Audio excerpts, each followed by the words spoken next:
Ladies and gentlemen, joining us on the Rothman Orthopaedics guest line from PHL SportsNation, PHLSportsNation.com. Our friend Matt Kerwin, Phillies writer extraordinaire. What's up, Matt? How you doing? I'm doing great. I'm just, I've never been better. In all honesty, all right. I try not to, as a guy who's approaching 40, I try not to get lost in the anger that is sports, but I can't help it, Matt. And I'm watching this game, and I'm watching Joe Girardi put Roman Quinn on first base with 2 outs in the bottom of the 9th inning and taking Nick Castellanos' bat, red hot bat, out of the lineup. And then Roman Quinn tries to steal second, takes the bat out of Rhys Hoskins' hand for at least one more strike.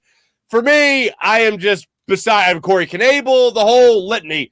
I mean, I'm just as frustrated as the next guy. I don't know how much more of Joe Girardi's Phillies I can take, my friend. I'm the same way.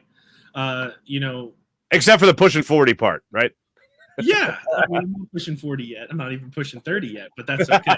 Yeah, you're damn right it is. All right. But, Joe Girardi's Phillies, I probably was on the train of supporting him till about maybe a week and a half ago, I think was the final straw for me. That's when I was, pulling out my hair. I'm wearing a hat so no one can see all the hair I lost or anything from that. But, it's just, it's unbelievable how rudimentary all his mistakes are. It's so basic. It's basic baseball that doesn't need to. It's not like he needs to reinvent the wheel. I really don't understand why he makes so many simple decisions become just terrible. Just were you puzzled? Were you puzzled at the situation? Like, if Roman Quinn, say in extra innings, is on second base, which would have been the best, much better decision. If Nick Castellanos had doubled, then I would understand scoring position possibly. But 2 outs to put him at first base wasn't worth it. Yeah, a little bit. He's like, I know last week, he made it home and he's super fast, and then everyone was going crazy about Roman Quinn's speed, but he really is the worst ball player. He really, I cannot stress that enough. He is so bad at baseball. He does not field well. He does not run the bases well. He doesn't know how to bunt for his life. The amount of times I can't even tell you. It must be in double or even triple digits the amount of times this man has bunt popped out. Mm-hmm. It's ridiculous. He overruns the bag every time. I mean, he's fast, but he's going to get tagged out. I mean, it was. I was talking with some of the other guys at PHL SportsNation during the game. We were like, as soon as they put him on first, it was like pick off, 100%. They throw the ball to first 3 times, and then he runs to second, gets nailed, and it's like we saw it coming. Like we saw it coming a mile away.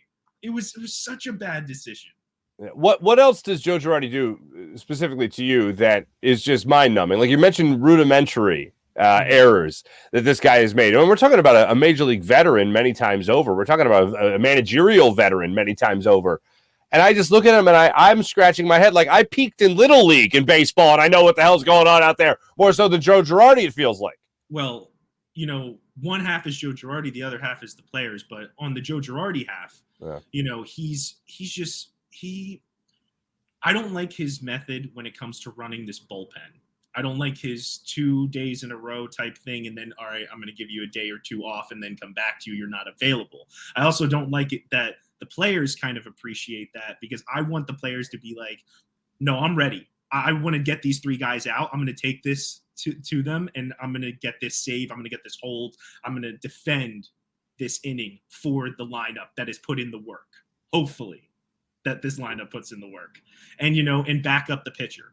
I want people in the bullpen to be fighting to get out there, but actually do something correctly and actually not give up these runs. And I'm not really sure if it's the pitchers are just bad at locating, or even JT Realmuto is just calling for the wrong pitch in the wrong spot.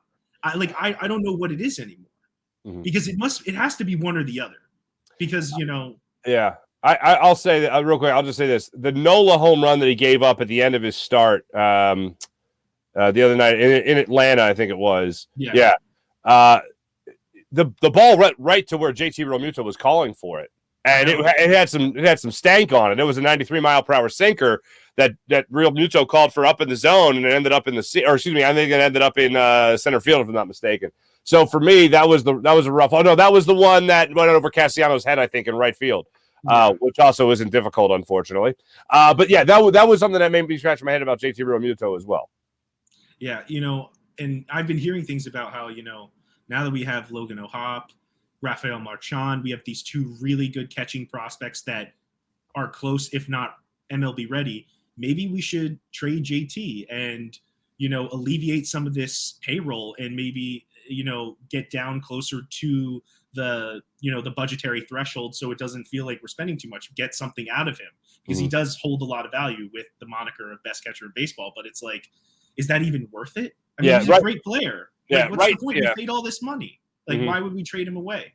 And Rhys Hoskins, on the other hand, I'm fine with trading.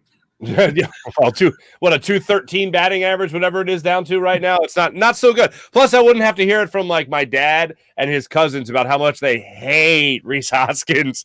But when it comes to this, interesting. You mentioned the prospect. So Mickey Moniak just came back up, played his first game of the season, the regular season, in this loss from Game 1 against San Francisco Giants. I know Joe Girardi was asked about it after game about whether or not he thought he was pressing. I definitely thought Mickey Moniak was pressing. Calmed down a little bit. I thought in the field he was great. How confident are you that he can really take it seems like you never have regular starters anymore, but the regular starters reigns in center field over Odubel Herrera? I think he can do it. I think that his fielding ability is so much higher, and his ceiling is so much higher than Odubel Herrera's is, because you're getting Odubel Herrera. You're already getting as much as you're ever going to get from him, between 250, 280, depending on where his streak is going. He's a subpar fielder, most of the time. You're not going to get anything more than that. But Mickey Moniak, above average fielder. He has a lot of confidence coming into this year. He's really fixed his swing. I know he didn't do well today, but it's his first game back. Right. I did think his rehab was a little bit rushed, but I think that he could have sat out the Giants series and then come back this weekend against the Angels. I would have been more fine with that at the soonest for him to come back. Mm-hmm. But gotcha. I think that after this sweep, it was just, again, by the Mets, it had to happen. Sure. Something had to happen. And I'm hoping that, I think there was a little bit of life today, but it's just, I don't know if it was bad luck or I don't even know. It's just another loss at this point. Right. No, I got you. Let's get back to the manager for a second here. Mm-hmm. Do you think that he makes it to even the All-Star break? Do you think he makes it to the end of the week? Like, how much longer do you think management is looking at him with not picking up the next year on his contract? That club option has not been picked up yet, as we all know by now. So how much longer do you think Joe Girardi will be the Phillies manager? It's a really good question. It really depends on Dave Dombrowski. Now, Dave Dombrowski and probably John Middleton, too, don't want to fire someone and have to keep paying them to not do their job. And, I don't know who would be the next person up. A lot of people think it might be Dusty Wathan. I don't think Dusty Wathan is capable of being the manager of the Philadelphia Phillies, even a temporary one. Wow, okay. No, hold on. Just real quick on that note. You say Wathan, I say Wathan. I don't know which one it is. Have we heard it both ways? I'd like to think I've heard it both ways. Easy enough. So you're not sure he can manage this Phillies team. Okay. I don't think so. And, I think that the worst part is that when we were deciding to even go for Joe Girardi in the first place, in the original hiring session, post Gabe Kapler, it hurts that Buck Showalter was a finalist. It hurts that Buck Showalter is now the Mets manager and is doing so well with them. Yeah. And, I'm wondering whether, maybe we should have went with the more gut guy than the binder guy in this case. And, I think that the gut guy goes more with the traditional Phillies, but at the same time, I don't know if I want the Phillies to be as traditional as they normally have been in years past, just because I don't know if it's going to keep working, because it hasn't worked for the better part of the last decade. They fired Manuel, they fired Sandberg, and McCannon and everyone else. Sandberg quit. Sandberg Well, couldn't Sandberg take it quit. anymore. Yeah. But yeah, I mean, I couldn't. I don't know how Joe Girardi's taking it. Yeah, right.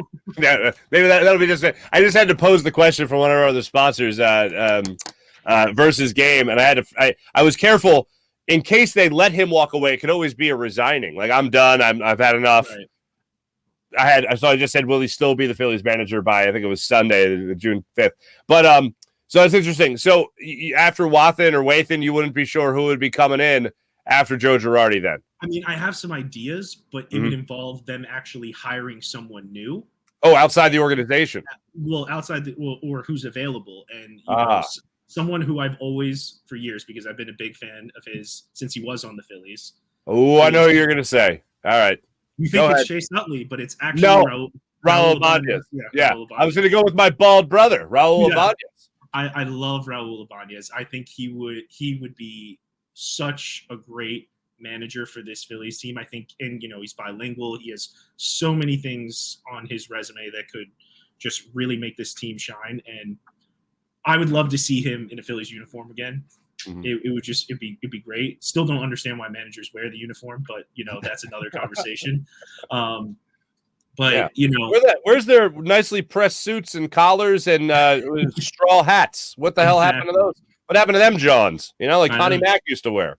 I know Connie Mack used to wear the nice was it the straw hat with the stripe across? I believe something like that. Yeah. I don't even know if straw hat is the right word for it, because when I say straw hat, I think of a farmer. Whatever. It wasn't a corn cob hat. It was a weird hat. It was it's a 1920s hat. People have the thought in their head right now of 8 men out, all that stuff. Shoeless Joe Jackson and all that stuff. Little sticker coming out that says press, or in this case, manager, whatever, owner. So yeah. Anyway, not to go too far down 1920s attire. Yeah. I'm just not so. I think this Phillies team is a lot better than what we have seen, and that could be the most homer take. Agree. Yeah, but these guys got track records of success. The bullpen, not so much. So when it comes to the rest of this team, I think whoever comes in next, I think it is going to take a changing of the guard as a manager for the Phillies. I think it's going to take a changing of the guard to kind of shake this lineup up, shake up this bullpen, and also while they're at it, you know, inject a little life into Citizens Bank Park with, stacking some wins together. Because right now, and I've said it earlier, four losses in a row. They've lost 6 of 7, and they have done what bad teams do, which is find ways to lose games. And that brings me to this question here. I hate it, but people always talk about, the schedule gets easier. For me, my reaction to it, you tell me if I'm right or wrong and if you agree or disagree. Well, my reaction is that how about you make sure that you're not one of those teams that everybody else is looking forward to playing later in the season too. Because right now they don't look like that team that, the Phillies are coming to town. Oh, there's a loss. Like, no. Right now you're not scaring anybody with this team.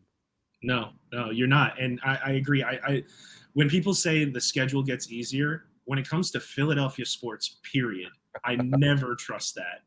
Ever. Because Philadelphia sports teams always manage to either lose against the bad teams, beat the good teams, which is, something the Phillies do quite often, or there's just like nothing is ever guaranteed. There are times when Phillies teams were guaranteed, like the 2007, 2008, 2009 Phillies, when they came to town, you knew it was going to be trouble, during that run, when the early, like late 70s, early 1980s Eagles, or even like the 76ers, with Dr. J was coming, like you knew like you were going to have trouble, like there were different eras of Philly sports where like those teams and those sporting events they were going to kick ass, and that's what it was.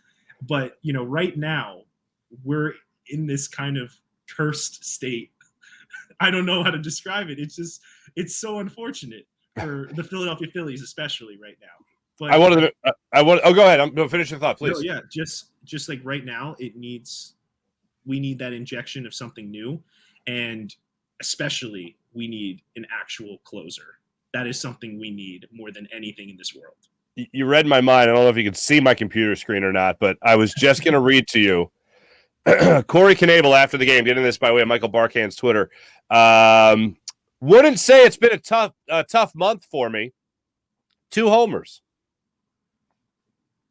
I believe he's had 3 blown saves in the last week or two. So, you know what? I'll give him it hasn't been a bad month, maybe, but have some humility. You know what? Yeah. Hey, look, I'll go I've had a couple of bad weeks, maybe not a full month, but hey, bottom line is I got to be better. Like, I'll take that. That's an acceptable answer. Yeah. What he actually said, no, it's not an acceptable answer.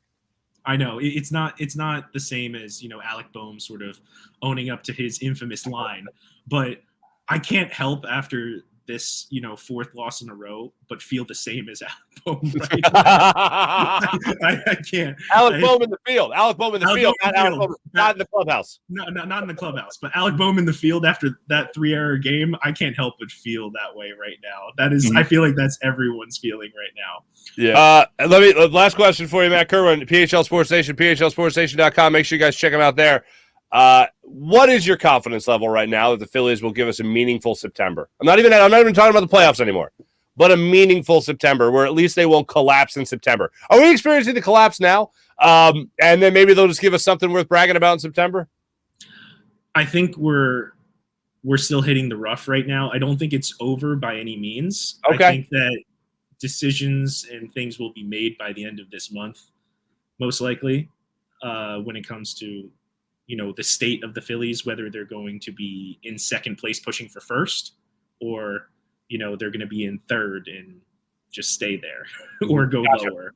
But I think that September is going to, if they're out of it by September, I think we're just going to see a lot of really great September call-ups. And, the 2023 season is right around the corner. Oh, man, pitchers, catchers report in 365 days. No.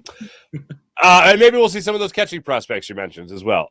Matt Kerwin, if we don't see him beforehand, if they don't trade JT at the deadline. Matt Kerwin, great catching up with you as always. You guys make sure you read his stuff at PHLSportsNation.com, covering all things Phils. Matt, appreciate you, brother. Thanks so much. No problem, Mark. Matt Kerwin joining us on the Rothman Orthopaedics guest line.